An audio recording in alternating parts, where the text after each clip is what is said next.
So we have a defend chapter here, which I believe is our first for part 3.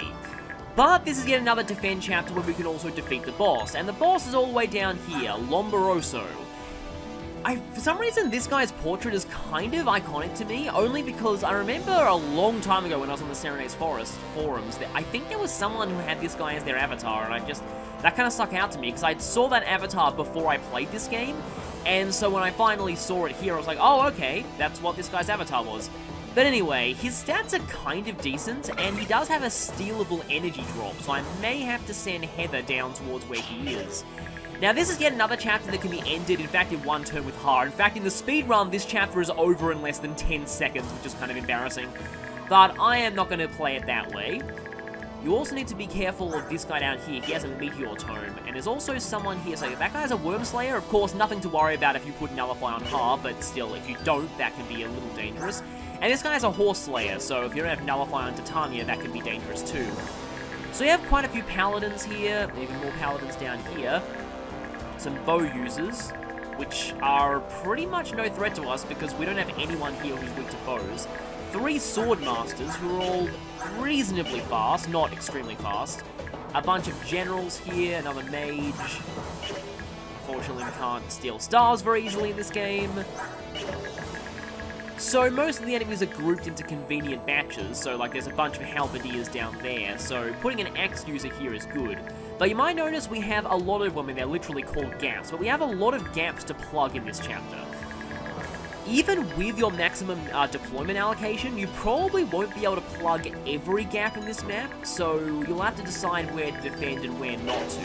Also, we have a whopping 16 deployment slots here, and our Bees Tribe allies are all unavailable. However, Rayson is available. Obviously, I want to bring Rayson.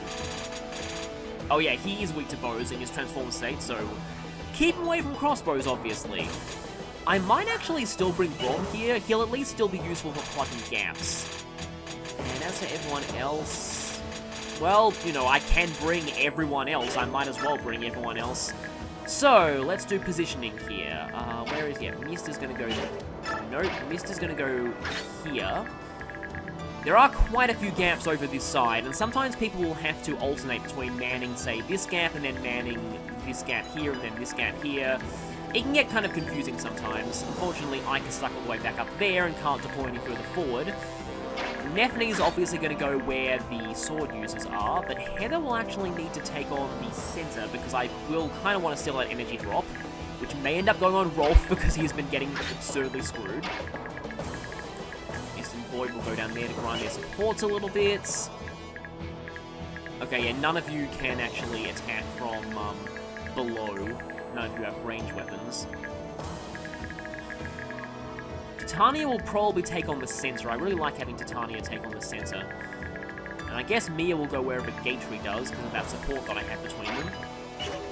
I also like Soren to be attacking down against some enemies. None of you have ranged weapons either.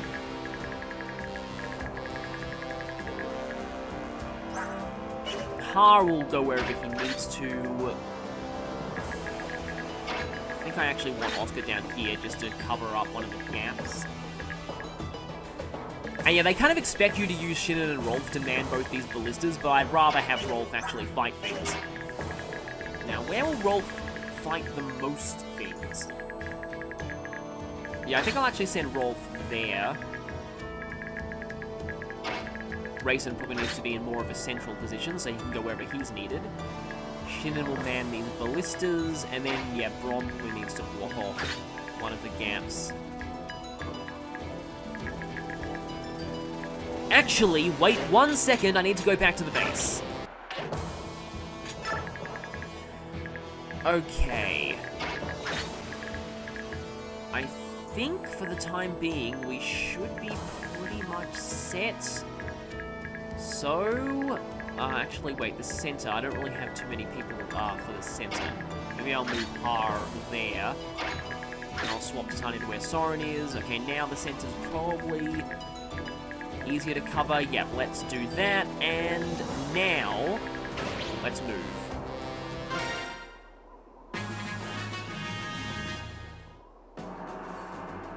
And we have Eternal Bond once again, and Eternal Bond is always great. Okay, yeah, that guy can climb up, so let's make sure he doesn't.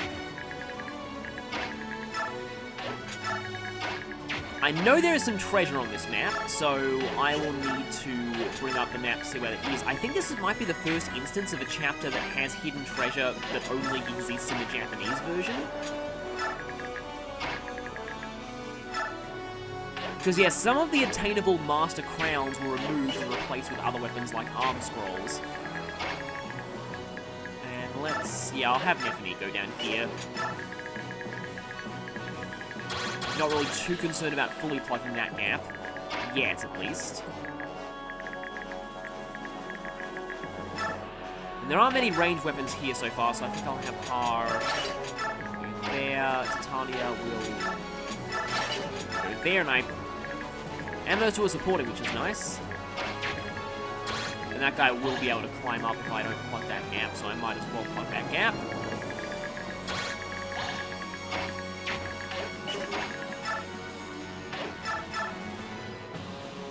That's actually a surprisingly good amount of damage to a general, but unfortunately, she's going to be taking quite a bit in return. I think I'll have Mia there so she can flexibly adapt to wherever I need her to go.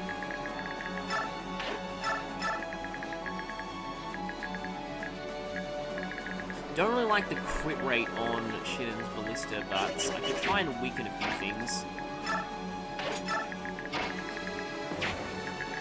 Let me just see how far you guys can go.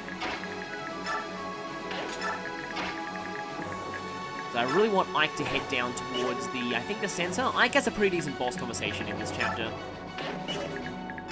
But really, he'll just go wherever Soren does, and I think I kind of want Soren over there. And I guess anything to make Ike move a little bit further.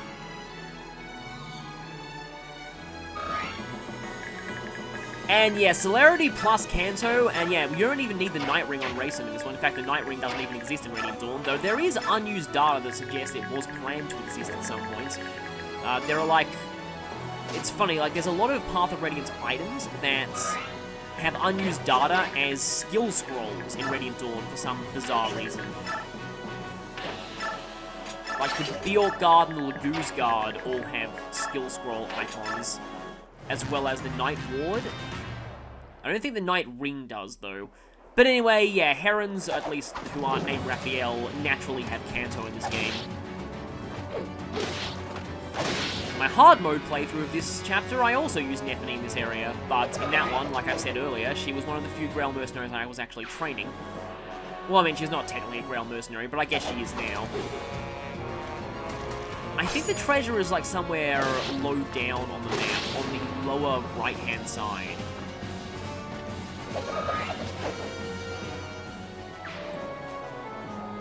I guess while these Sword Masters are attacking Nephany and destroying themselves, I can use this opportunity to look up the treasure map.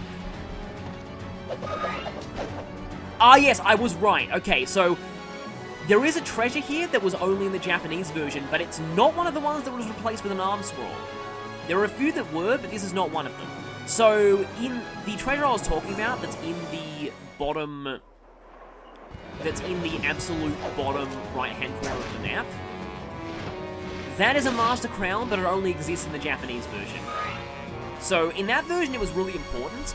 I don't think I've actually stressed enough just... I mean, I have, but let me just, elaborate a little bit on just why Master Crowns was so important in the Japanese version.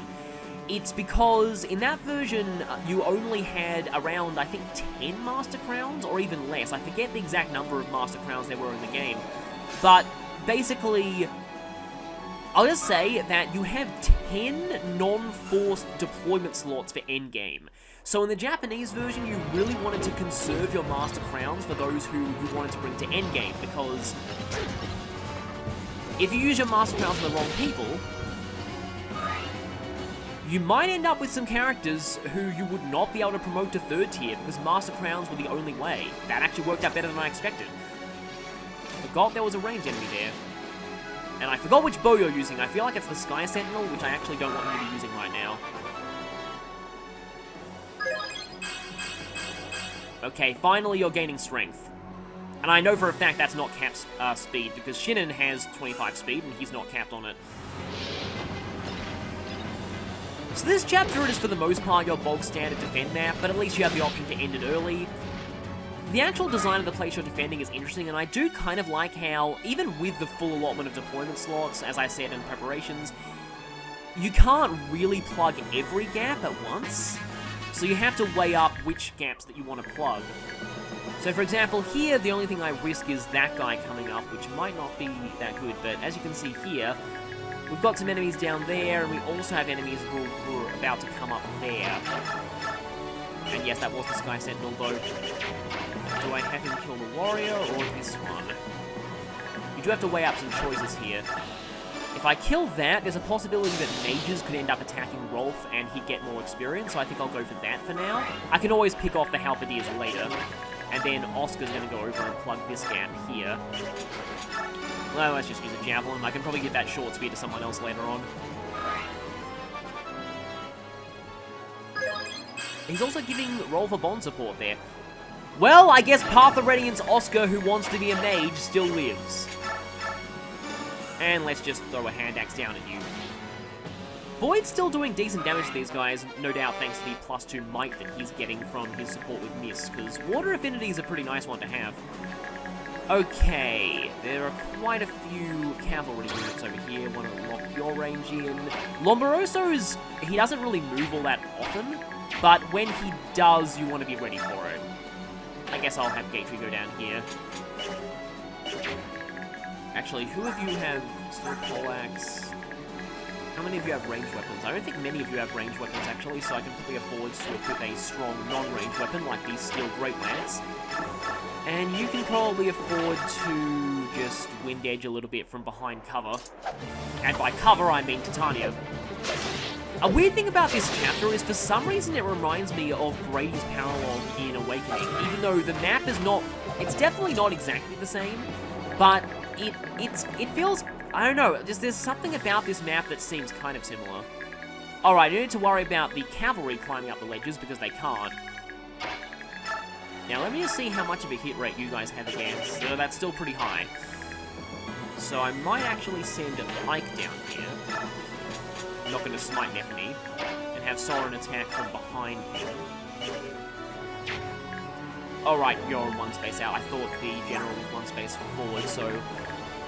Don't really want to open up this area, so I'm going to be... One of you has a short spear. In fact, I think I remember that short spear, because I remember thinking about that exact... Like, pondering the exact same decision in my hard mode playthrough. I was like, okay, so I need to equip a ranged weapon, because one of you has a short spear. And, yeah, wind beats thunder, because wind is swords and thunder is axes. That's how I remember the magic triangle. And, Titania or Har... Har can probably afford to fly out a little bit and whack. But you're going to die on the enemy base anyway. Unfortunately, Har isn't really doubling a lot of... Whoops! Didn't mean to do that.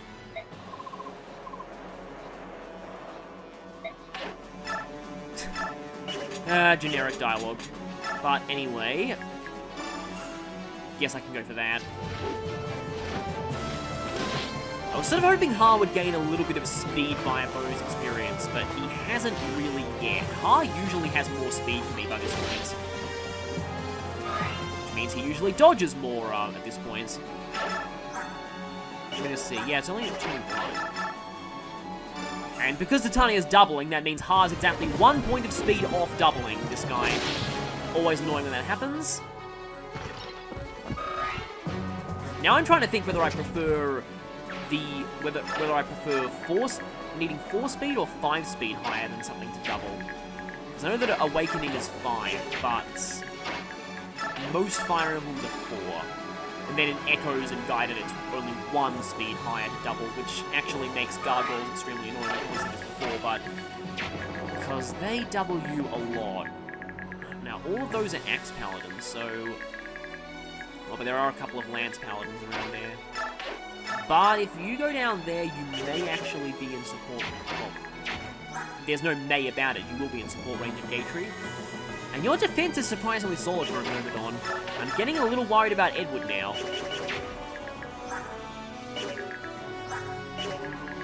I think I'll play it safe for now.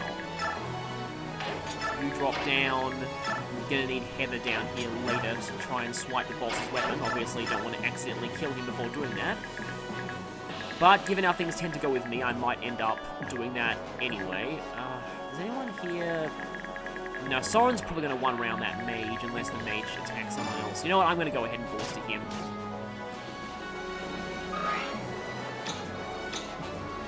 Ballistas still aren't really the most useful of weapons in this one. Let's not use Hamron, and...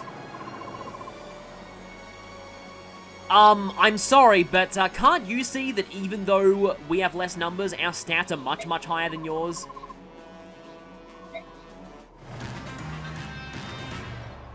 And that guy barely gets any motivation at all. And well, I mean, he was only temporarily employed by Sanaki, but honestly,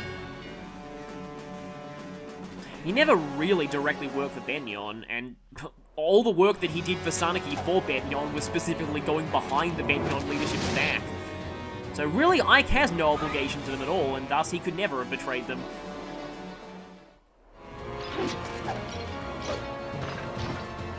And we have no idea where Sanaki is at this point, but obviously the worst has happened, seeing as no one, not even her Holy Guard, can get in contact with her, and like I said earlier, the Holy Guard are some of the few people who... they're pretty much always by Sanaki's side. Not a kill counter though, but at least a counter.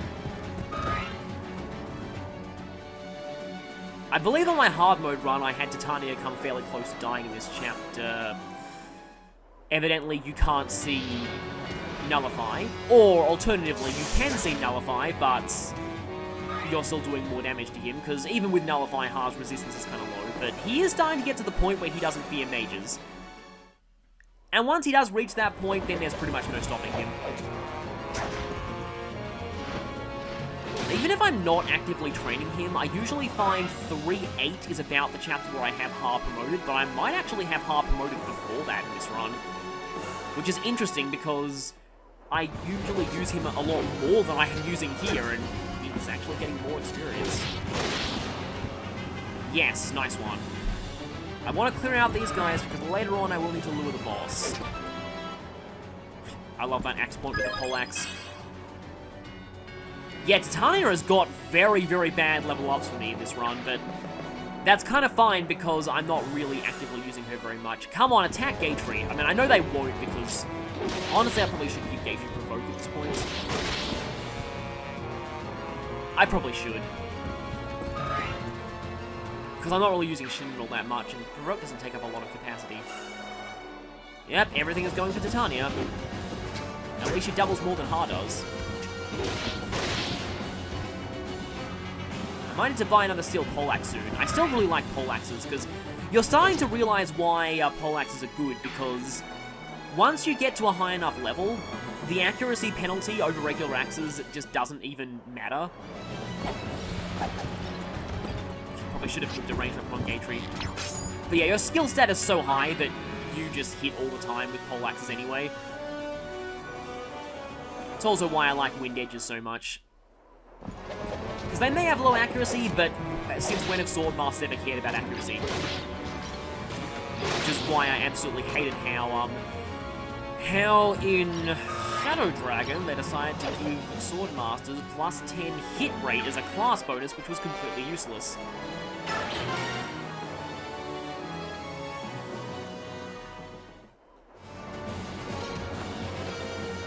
Yeah, definitely should have given a range to the Gatry, that was a mistake.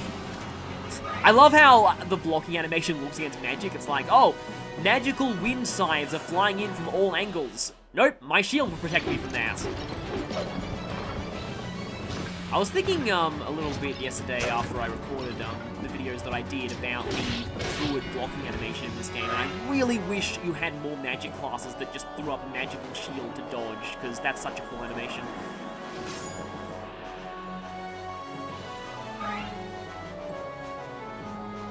Now, at this point, I might actually... Hi there. I might actually have Rolf swing around to Oscar's side of the... Although that might be a little bit tricky because Essentially, I want them to swap positions, but I can't get them to do that without awkwardly moving one of them to a place I don't want them to go into, because I definitely want both of them guarded.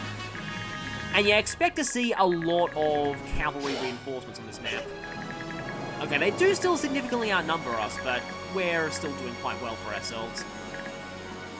I mean, I kind of want Oscar and Brom to swap places, but... let's see how I do this. So it is kind of hard to rearrange ourselves. But I guess if Brom moves up like that... although that leaves this place unguarded. Yeah, see, that is annoying. Unless somebody drops down there, which Oscar can't do because cavalry in this game. And I really, really want Rolf fighting things.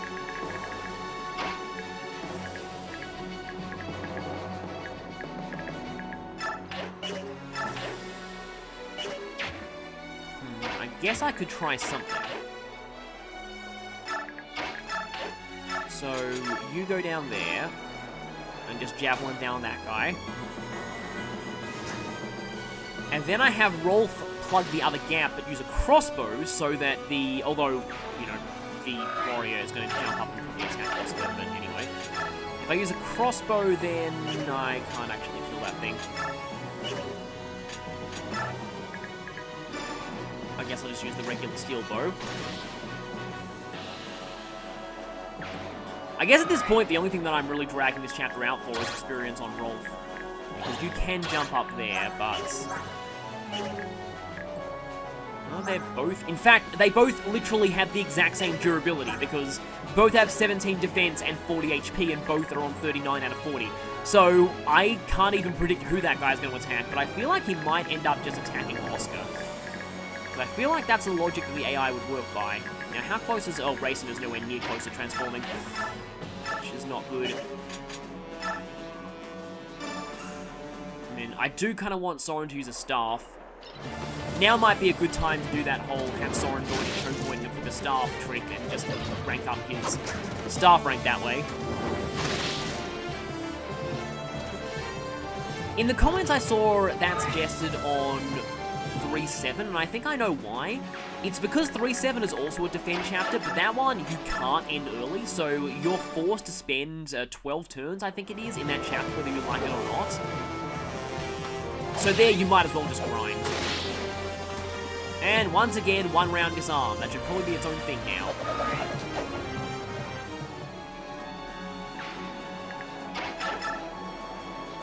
One kind of interesting thing about defend maps that I was just kind of thinking about is that in defend chapters, you often hear the enemy phase battle theme way more frequently than the player phase battle theme. Ike is still basically a god, he's fine. And that mage did hurt him pretty badly. That is Ike's one weakness. Okay, I could do that, but can anyone here get to racing? I don't think so.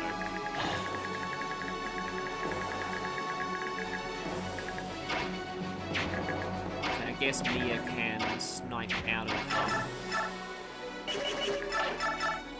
I prefer to take out the Paladin or the... yeah, let's go for the General. And this is absolutely certain, unlike the Paladin, where there's a very small possibility you would miss. I can't believe I haven't used Mia. This is actually the first playthrough I've used Mia this extensively, and yeah, she's really great. But she is one of those who, on my hard run, I just couldn't get her to kill things at all.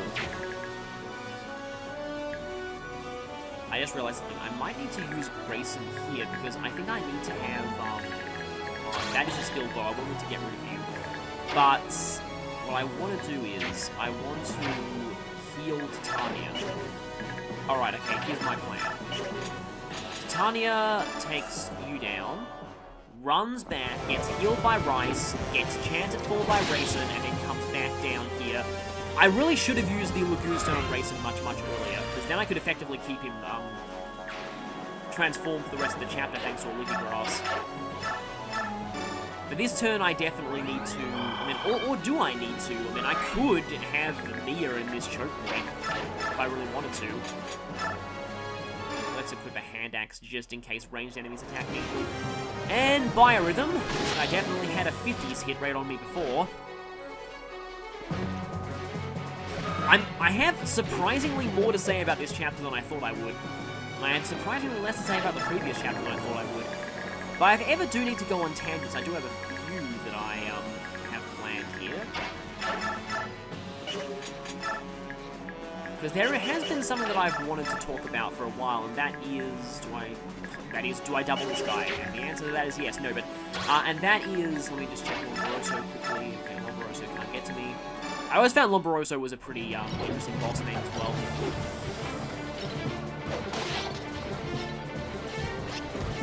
I think this guy does have the same name in Japanese. Speaking of, you know what, I think I'll leave... I mean, that wouldn't have killed anyway, but speaking of things that are really unlikely under true hit, that was very, very unlikely. But yeah, I was going to give some boss name trivia, but I thought, you know what, I might as well actually save that for when we finally fight that guy. There's a certain mimetic boss in this game who has a very strange name in the Japanese version. Alright, anyone here? No, I still can't finish you off, and I'm not even in range of you. Guess I'll shoot you. Once again, Eternal Bond is a fantastic song, but you probably already know that. Right, forgot about that. Geichu's no longer guarding that gap. That is an interesting thing about this chapter. It's not really all that mindless as far as defend maps go, because there are a lot of gaps you need to plug, and like I've said many times, you don't really have enough people to plug them all. So you've got to pay very close attention. For example, this gap is open, and thankfully that guy can't climb up it. Guess I'll have Grayson go back there.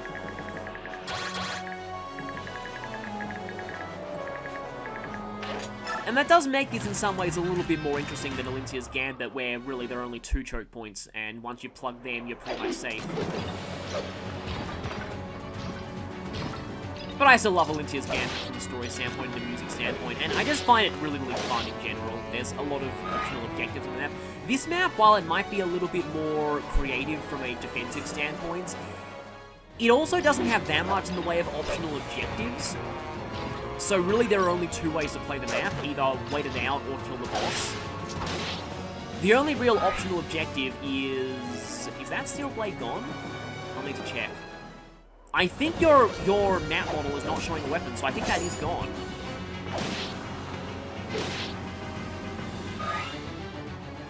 Yeah, the only real optional objective here, apart from the Master Crown in the Japanese version, is stealing the boss's item. Alright, that might be bad. But yeah, the chances of you hitting from height disadvantage are incredibly low.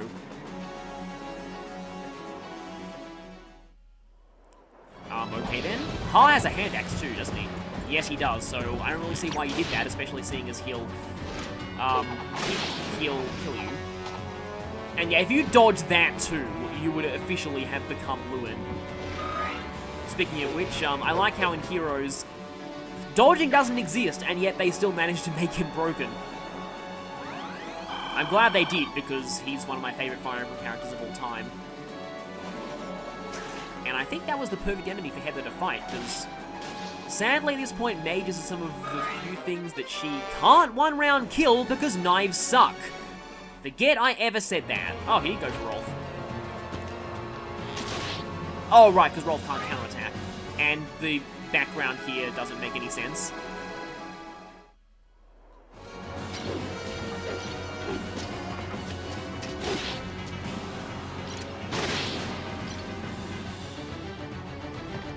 So I guess when I next get control, I can show exactly where that treasure that only exists in the Japanese version was. Oh, there's an Olivia Grass right where that mage is standing below Heather. Not that I don't have enough Olivia Grass as it is, and you're actually able to do decent damage to Gatry, who has cap defense. That's impressive. There are also a couple of coins here, and they're also both pretty much below defend points.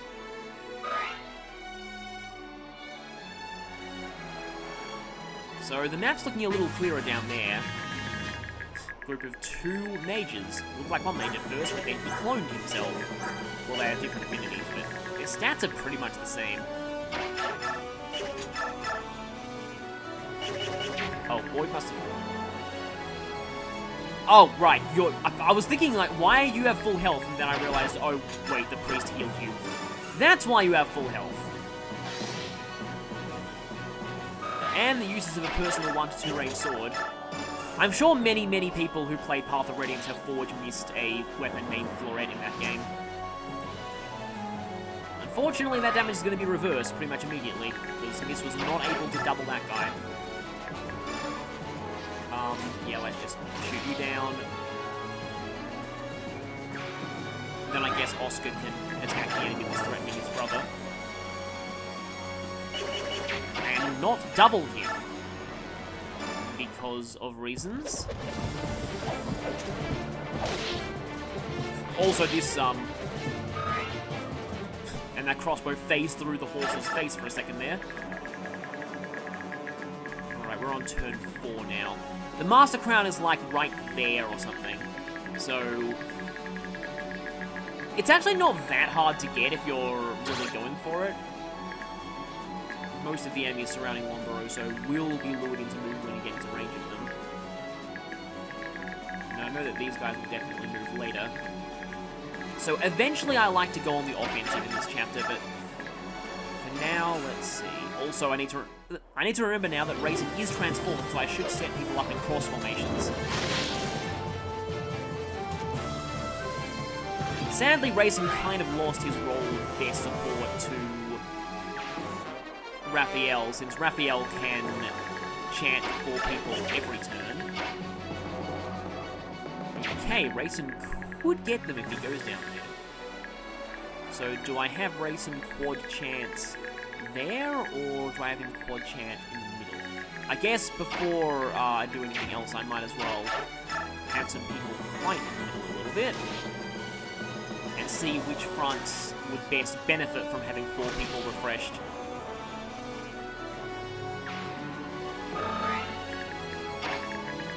So...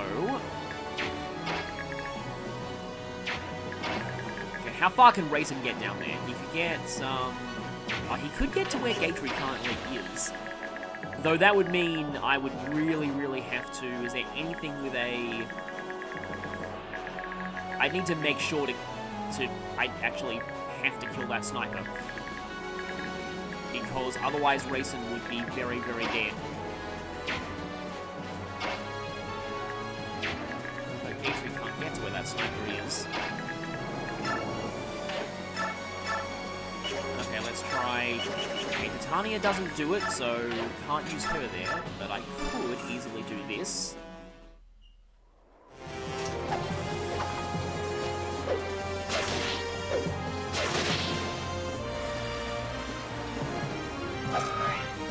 Another feat that would not be possible if it weren't for Wind Edges.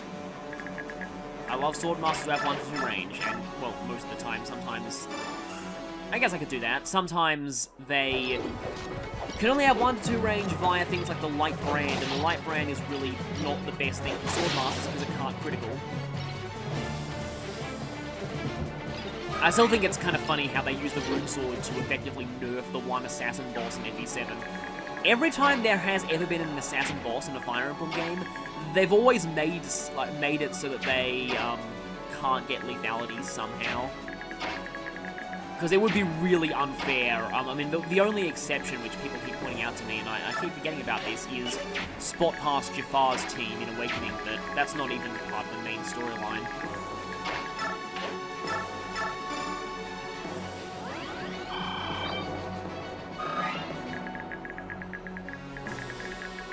You know, I do need to be very, very careful if I do go for racing down here.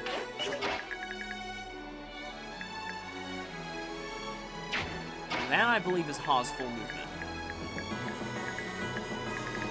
Yeah, it is, so you want to be able to Kanto back into the cross formation.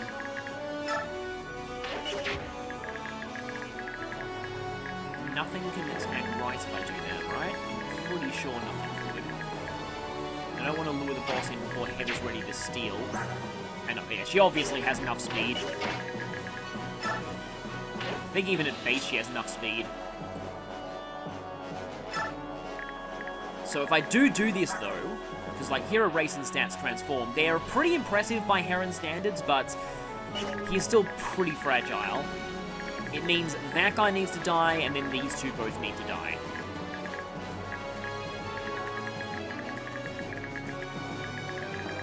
So I'll need to make sure that I can kill that sniper, which might be easier said than done, because, yeah, Har obviously is a double him. Meanwhile, on this front, I could just go for Nephany finishes you, Ike finishes the guy near him, and then Soren heals someone and hopefully ranks up his staff rank.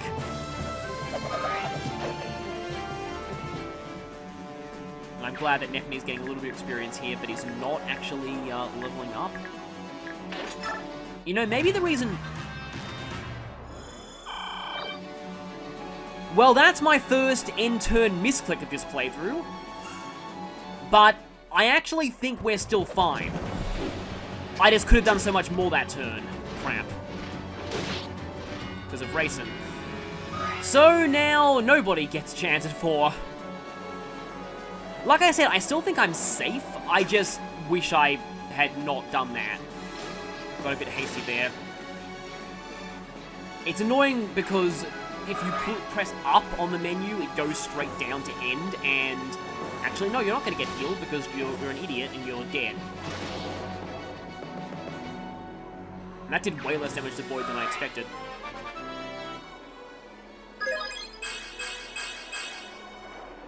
Well, you're actually gaining strength. Void is kind of a lot like Mia. It takes him a while to get off the ground, but once he does, he's very powerful.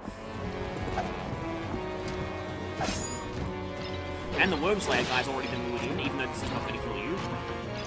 It's a shame because Gate is doubling too. Probably do need to give Gate some better, like a short axe or something like that. What are you doing? I'm not sure. Well, whatever it is you are doing, it's not much of a threat to me.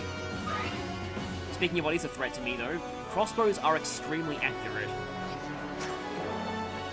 And you're content to be an idiot there. Well, you're not taking a counterattack, so you're a bit less of an idiot than I expected, but still. Oh, I know what I misclicked that, but... At least it doesn't seem like it's going to be the kind of misclick that will cost me someone's life. I don't know if I've ever done that in any of my Fire Emblem playthroughs, but... I hope this will not... Yeah, I hope this playthrough will not set a new trend. Yeah, that was really annoying. I really should have been able to... Because I might have been able to get all the way down to those mages if I had Raisin's support. Okay, let's see... I'm going to crossbow your face off. Now we have a crossbow duel, finally.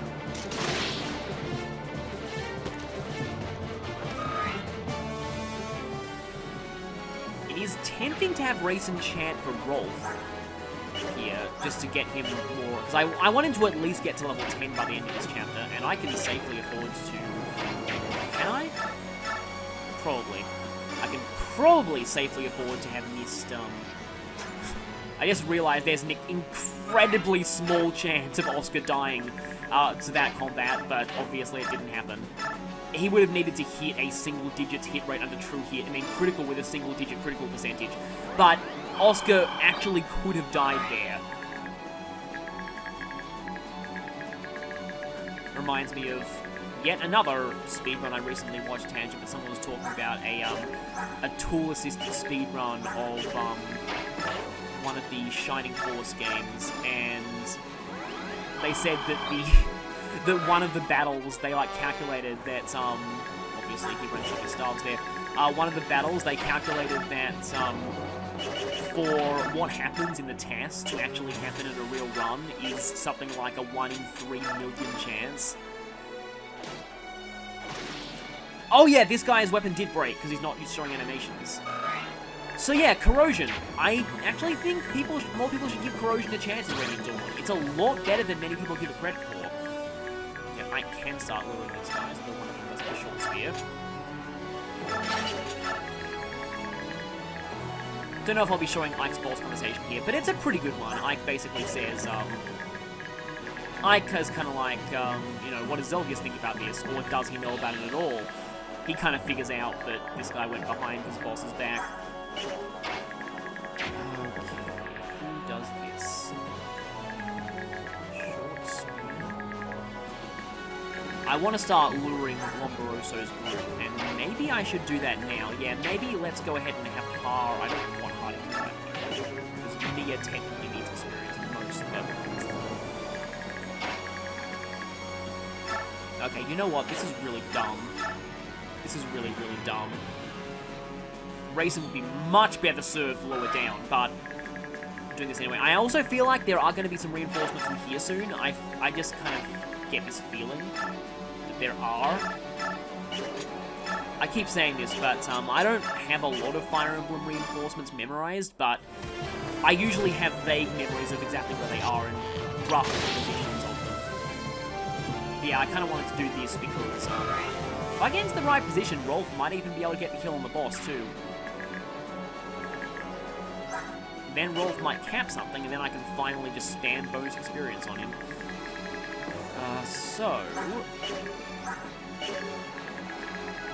Yeah, I'd much rather have Har go down there than Mia, even though seeing Mia dodge tank everything in the vicinity would be really, really fun.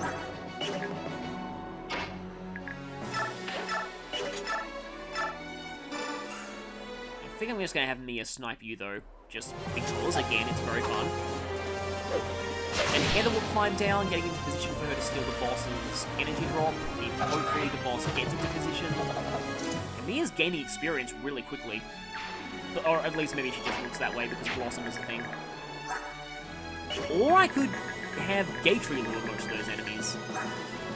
Which might actually be a little bit less of a risk than Har, except I really don't want Gatry leveling up with regular experience now, because he's not going to gain anything, whereas Har still has a pretty considerable chance of gaining strength.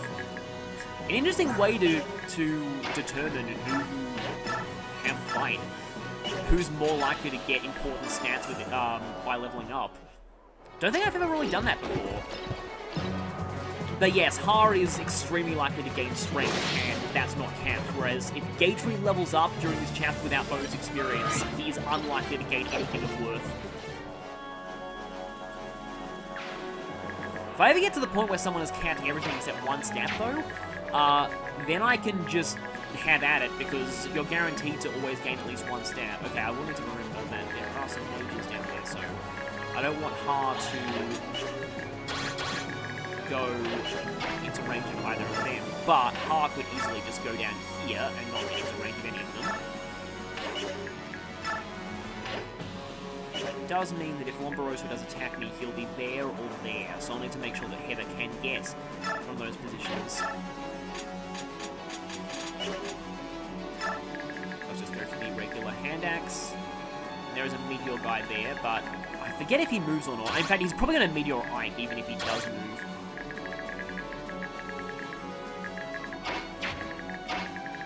Titania actually needs healing.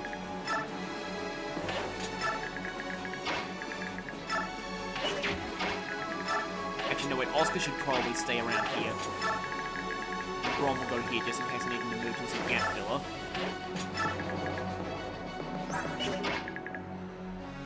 Titania...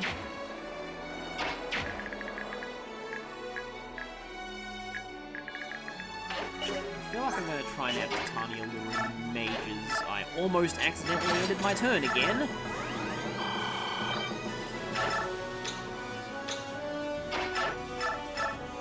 Alright, Shinnon can ballista things. I was about to say, oh right, the physics staff greatly heals you at the start of your turn, but that doesn't matter because Shinnon got a critical. That was actually a somewhat worthwhile ballista critical also, by the way. So, what was that about? Outnumbering us? I love when that happens. Anyway, let's see. Let's see how this ends up going. I should probably... I don't know. Don't really care too much on cooking Wind Edge. Generals are starting to get pretty good defense stats, though. Because if cap strength, I can't do much to them. I mean, admittedly, Wind Edge is very weak. It's interesting, like, at this point, Wind Edges are starting to not do a lot of damage. We don't have, like, reasonably decent access to the better versions of Wind Edges for a while. Usually they're exclusive to bargains or basic settings. Once we do have access to those, though, then things get pretty cool. Especially the quote-unquote ultimates are 1 to 2 range standard sword, which has the same might as one of the legendary swords. And it only has 55 accuracy, but as I said earlier, Swordmasters don't care about accuracy at all. By the time that you have access to this thing, your Swordmaster will always hit, even with a 55 accuracy weapon, so it's a really, really fun weapon to use. And it may or may not have been something I alluded to much longer. I said that a certain character needs to have a certain rank before a certain chapter. That is why. But I'm getting ahead of myself. Okay, you guys are moving. That is really what the boss does. Sometimes he doesn't move. He's kind of weird. But I do know that in the speedrun, he just moves and dies to Har immediately. Oh, wait a minute. No, doesn't the speedrun have race enchant for Har, and then Har goes down and kills the boss with that range weapon? Right, okay, the boss might not move. That complicates things a little bit. But we have plenty of time left. So, that is a lot of enemies. Let's see. I might be able to get a 4-chant going. Oh, well, if Rolf goes there, I can't really chant for him. Grayson obviously can't stop there. But I could... Can somebody jump down and shove Rolf? Well, this can, but I'd rather waste Brom's turn.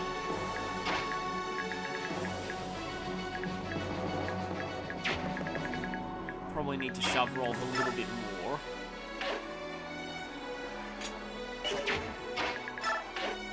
But I also really need to get Mist and Boy up to now. I mean, they're not going to hit an A in this chapter anyway.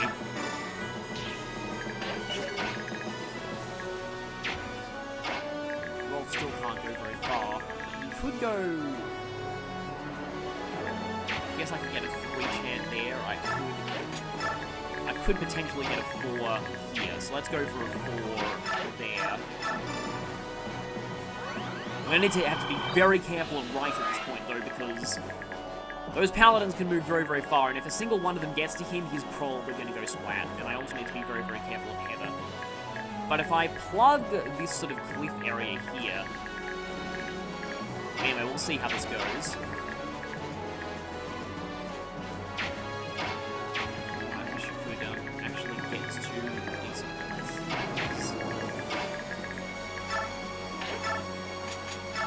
Guess as a preview, let's see how much damage the boss takes from... Ah, it's a decent amount of damage.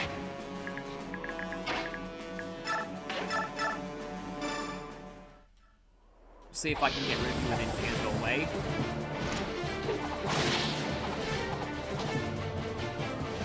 Okay, I think new plan is I form a defensive line around there, try and clear out some of the enemies in the enemy phase, and then see if I can slip Heather through, because I will be able to slip her through because she has pass. Oh, I only need to block 2 spaces if I form the defense line diagonally like that. That's good to know. I mean, I'm really tempted to put Mia there. I'm extremely tempted to put Mia there. Do you have authority? No.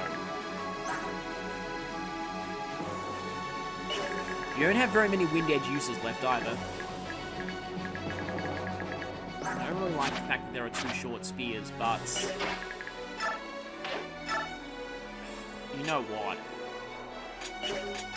Then I'll have to Wu Dao as the secondary one. Yeah, because now nothing can get through there apart from range attacks. We'll go there, and then... yes, Heather's just going to have to do that. And then Rayson will get in the middle of you, and finally we get to do a 4-chance. Which I wanted to do much earlier, but then I misclicked.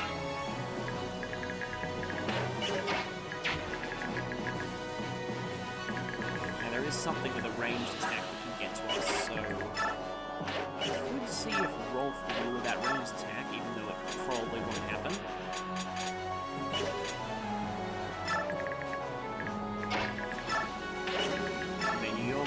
Titania. But I do need to be extremely careful of you. Because even though your magic is capped, your speed is... I think your speed's still... Yeah, it's still 14, so... Extremely terrible base speed. Heather needs to get in close. In fact, I think she needs to get in closer than that, although I could always chant for her. Then Titania will be on standby. Also, I've got to make sure I don't accidentally lure them all the other way, though. This is why I wanted to give Soren celerity. But yeah, at this point, if Nephany levels up, she's not going to get much in the way of anything decent. But maybe that's okay. Well, these generals really do have decent defense. Not even Etard is doing that well against them. I don't really want Ike to get hit by Meteor, though, so I'm going to keep him back for a bit. It's not like I really need to make progress in this direction.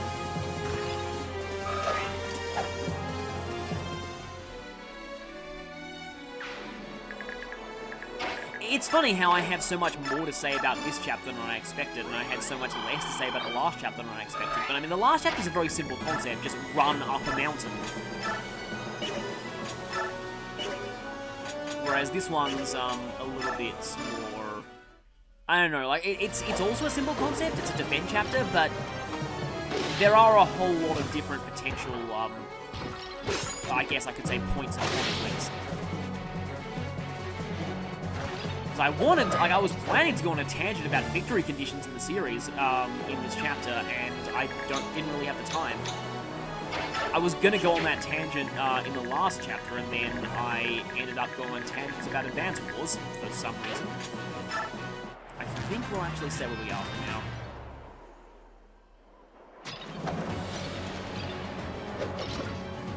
But so there's an idea for a victory condition that I've had. I don't think I've seen this done. I don't think even in like a fan game or something. But I thought, wouldn't it be interesting if it was a siege chapter, but a siege chapter with a twist?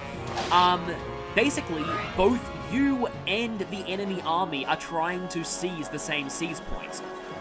So maybe it's like there's like a legendary artifact that both you and the enemy commander are trying to get, and you both have to rush for it, and the goal is to either reach the seize point before the boss does, or kill the boss before he reaches the seize points. I thought that would be a pretty interesting concept for a chapter. And here's where I'd appreciate Ha having more speed, because he doubled these things, and then probably have more of a chance of killing them. He's probably going to level up here regardless. I think next turn, I'm going to try and kill the boss, because these guys have all been lured. I mean, they're probably not going to die, but they've been lured away from the boss. And that's all I really need, unless a ton of reinforcements also spawns from near him again. Well, that's not a good place for you to Kanto to. I hate when they Kanto forward and block you, but that is kind of smart on your part. My plan here is to go for a very risky 4-chant with Raisin, but hopefully it won't matter because I'll end the chapter before Raisin has a chance to die. Really? None of the others moved? Yeah, I knew there were reinforcements not there, but I thought they were halberdiers, not mages. Yeah, you guys just... Yeah, you're... And I just realized, because if you're still alive, Heather can't steal. So, first port of call is... pick off the boss's surrounding underlings, and that's not enough damage. And that is the strongest thing Rolf has, so Rolf can't do that.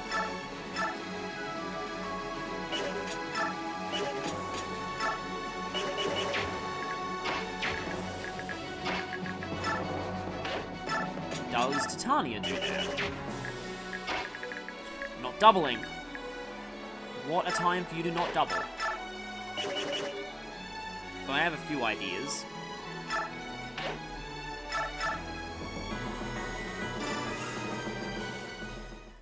I'll do that. I have to make absolutely sure that I get Heather in the chance.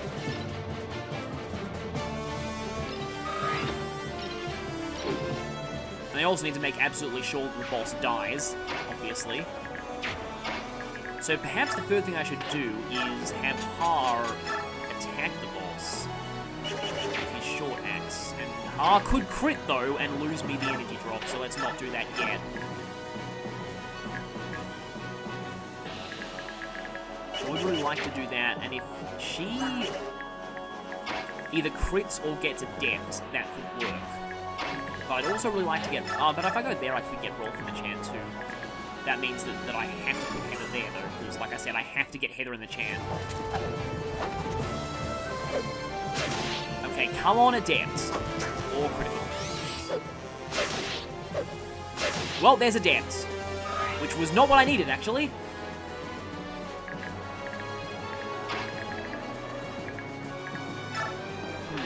But, okay, I highly doubt Heather kills you. Nope, obviously. That's a shame, because if Heather had killed you, then that would have been really good. And I don't think Rolf doubles the boss. No, he doesn't.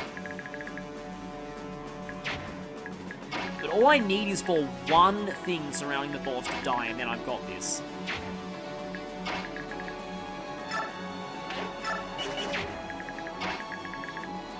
Wait a minute, can Rayson even reach there? Yes, he can, I'm fine. So glad I gave him celerity. Let's just use the steel bow. Celerity herons are just, they're worth all that 15 capacity. Which is why I usually like to keep celerity on Raphael for one endgame, but that means that you don't get celerity back for a really long time. Because Raphael is not playable at all during part. Are you serious? How did you manage to not gain strength with Blossom? I am completely baffled by that. But then again, this is my Rolf we're talking about. Well, at least his skill and speed are getting better. But yeah, that strength is stupidly below average for Rolf. It's a 75% growth. And yeah, now Heather has to go there. Or I could, like, double shove Heather. Nah, Heather has to go there. So at this point... I just realized something. If I have Heather sealed for the boss, I cannot attack the boss in melee, so... Yeah, even if that crits, it probably won't, Yeah, if that crits, it'll leave him on 1 HP, I think.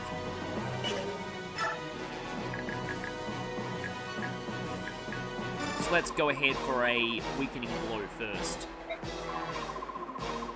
Oh, I love this guy's boss dialogue, by the way. This guy knows absolutely nothing of the way Fire Emblem works. He is the most genre-blind boss in the entire series. Well, maybe one of them. Something told me that would happen. I just had a feeling that would happen. Well, at least Har can attack him in melee, but wait a minute. Yes, Har can canter away if he does attack him in melee.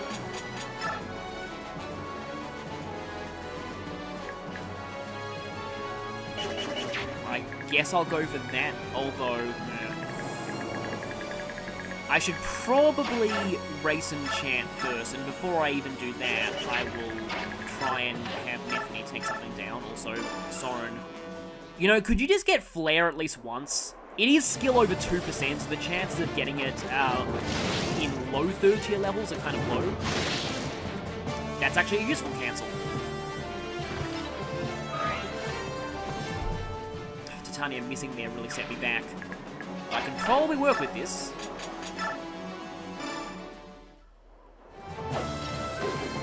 Because often Fire Emblem is about adapting to... Sometimes bad luck happens and you have to adapt to it. Which is kind of why I find speedruns of the GBA Fire Emblem games not as interesting, because those ones are RNG. That maybe wasn't a good idea. Yeah, I thought so. But at least you're one level closer to 3rd tier. But yeah, that's why speedruns of the GBA games I don't really find all that interesting, because they're RNG manipulated to the point where you know exactly what's going to happen in every single situation, unless you misclick or move the cursor wrong. They're really impressive, don't get me wrong, and it's obviously like they're a lot better to optimize. And it's not like, I always feel like RNG heavy games for speedruns are a little bit, okay, So, whether I like it or not, this chapter is ending this turn, so I'm going to have to... So, moving Rice, like, to heal paths is probably not going to cost me much. But what I was saying is... You know, I should probably have Miss Heal Boy just for a bit of support.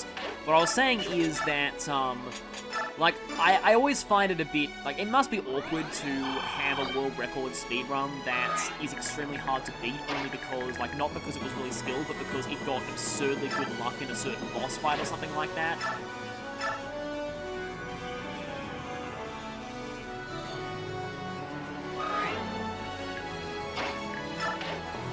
I just realized Mia is going to be very, very effective against this boss. Hopefully. But I need to have heavy skill, which means I either need to kill that to get another melee attack in, or I need to kill him from range, which Rolf is not going to be the best at, because he is not doubling. I don't think he would double even if he had more speed. 100 hit rate, which is what I like. Gatry could quite easily get rid of, well, very easily get rid of that guy, so I might want to go for... Although if Gatry does that, he'll level up, which is not good at this point. Okay, first things first. Yoink. Now, I don't need to worry if anyone criticals, so I can safely go for the boss with everything. No crit. So now... Right, let's see how I do this. Yeah, I need to either rescue Heather or get very, very good, or get some very good ranged attacks in on the boss.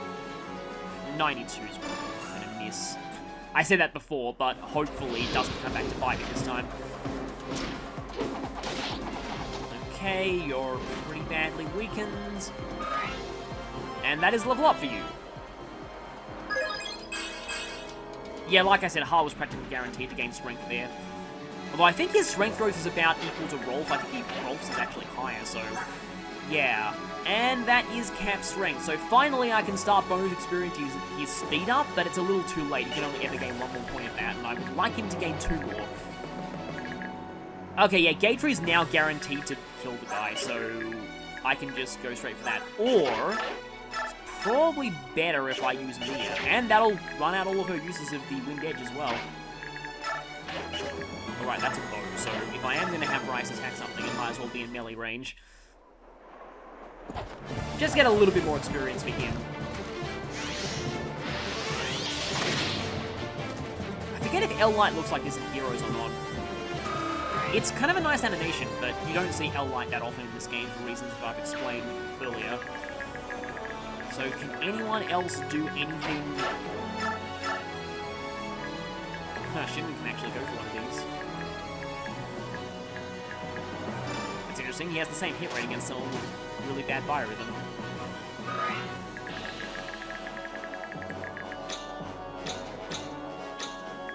Yeah, there's not really much left for me to do. And there's no way Mia will fail to kill the boss, so I can afford to have Gatry finish off something else.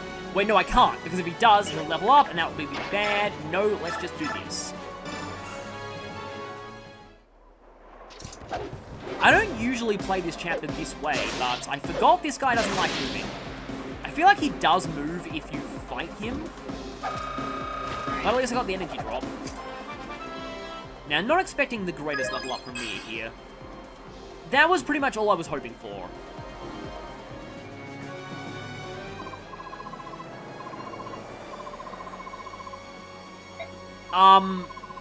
Again.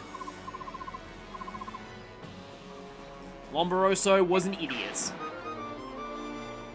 And Wind Edge broke. Oh, that's that chapter over. So I wonder if the chapter title actually refers to the enemy rather than us. Because they were the ones screaming to retreat by the time that was over. Sorry about that. We are the Grell Mercenaries. We pretty much destroy everyone we fight at this point.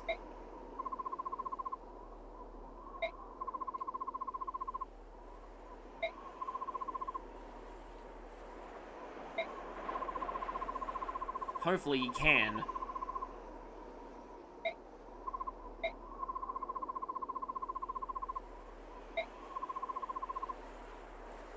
We might remember her from the last game. She didn't have that big of a role there, but she's a bit more important in this one.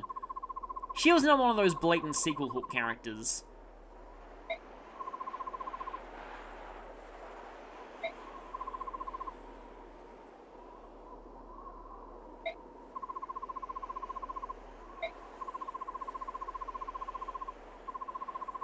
Obviously, something very bad is going on right now in Bednion.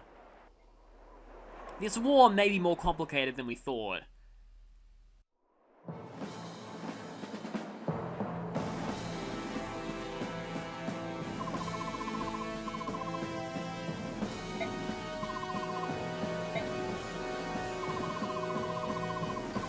Sagoon doesn't look that different to how she was in the last game.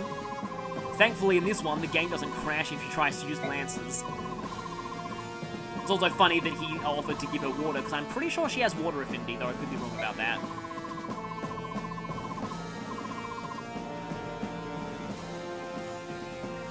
Why did I get the feeling this wouldn't be that simple?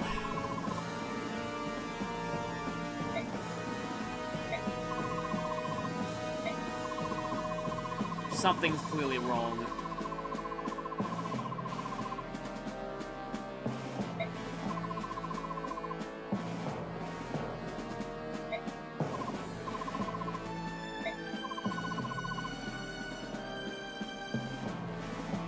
Whenever they say that someone's gone into seclusion with illness as the reason, you know something really awful is happening. I'm sure many of you have already figured this out by now, but yeah, the Senate's probably taken Sanaki hostage.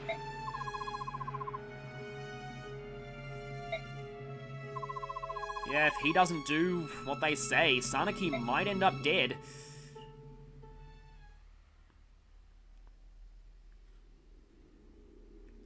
Wait a minute, why are we suddenly cutting to Dayan Keep?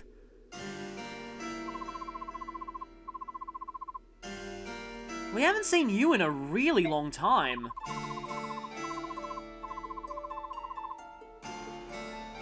Remember when I said that the war was really complicated? Well, you don't even know the half of it.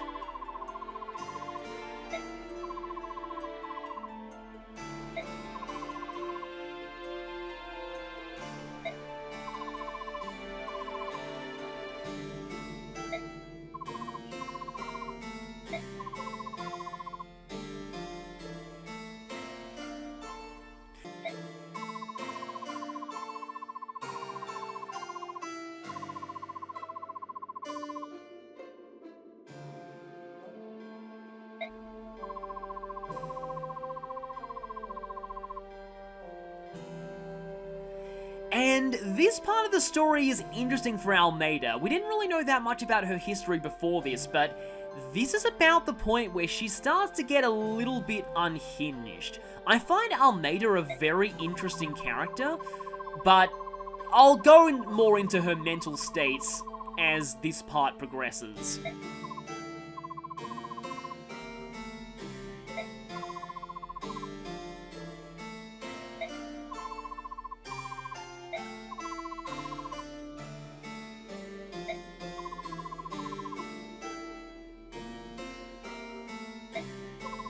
She seems to be acting a lot like Izuka was before.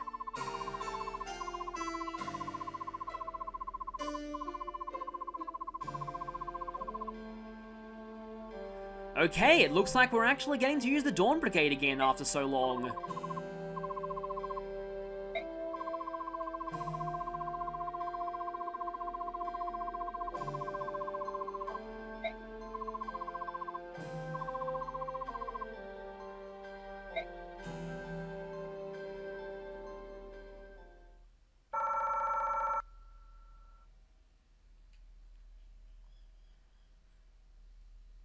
So, next time, things get really, really interesting.